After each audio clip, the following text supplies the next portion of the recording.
पैसा कमवणे, गाडी बंगला घर विकत घेणे, निव्वळ ऐशो आराम करणे म्हणजे करिअर होत नाही मित्रांनो.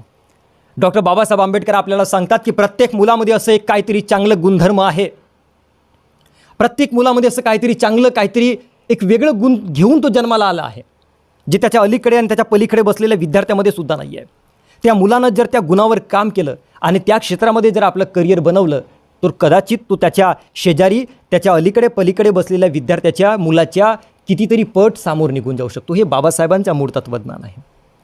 पण आपण काय त्या मुलांमध्ये टाकून ठेवलं आहे, पोरा हे कर त्याच्यात खूप पैसा आहे, ते कर त्याच्यात खूप पैसा आहे, म्हणजे निव्वळ गाडी बंगला घर विकत घेणे म्हणजे निव्वळ करिअर होत नाही मित्रांनो. निव्वळ पैसे कमवणे जर आपल्या आयुष्याचा ध्येय असला असता, बाबासाहेबांनी जे ठरवलं असतं की नाही निव्वळ आपल्याला पैसे कमवायचे आहे तर देशाचं नंबर 1 श्रीमंत व्यक्तिमत्व त्यांना होता येऊ शकलं असतं. पण ते फार सुंदर ओढी आहेत ना की पैशामुळेच कोणी धनवान होत नाही, धनवान जाहलो तरी गुणवान होत नाही. अरे पैशामुळेच कोणी धनवान होत नाही, धनवान जाहलो तरी गुणवान होत नाही. कमवून नाव सारे जातील तरीही साऱ्याच माणसांचा सन्मान होत नाही, साऱ्याच माणसांचा सन्मान होत नाही. कमाईचा अर्थ फक्त पैसे कमावणे असा होत नाही.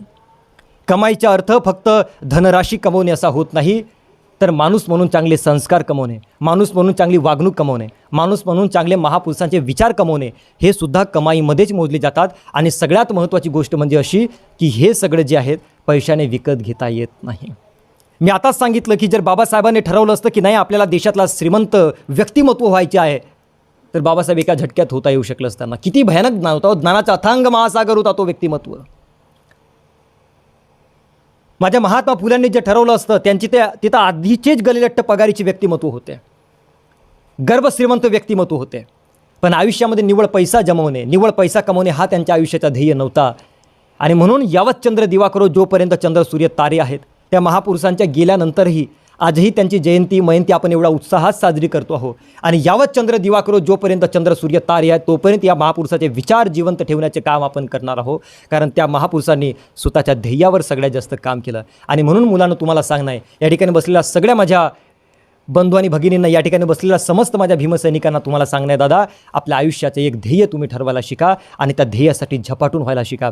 मी प्रामाणिकपणाने तुम्हाला सांगतो साहेब, मला 11व्या वर्गात असताना मला माझ्या शिक्षकांनी प्रश्न विचारलं होतं की जितेंद्र तुला मोठेपणी काय बनायचे आहे. तेव्हा मी छाती ठोकपणे त्यांना सांगितलं होतं की सर मला महाराष्ट्राचा वक्ता बनायचं आहे, मला भाषणं द्यायची, मला प्रबोधनं करायची आहेत. आणि आज तुम्हाला सांगतो मला सांगताना फार जास्त गर्व वाटतो आहे की आतापर्यंत जवळजवळ 450च्या वर माझे प्रबोधनात्मक व्याख्यानाची कार्यक्रम झाली आहे. महाराष्ट्रभर फिरतो आहे, गावागावामध्ये व्याख्यानाची कार्यक्रम होती आहेत. म्हणजे मला सांगणं हे आहे की मी माझ्या स्वतःच्या ध्येय जगतो आहे.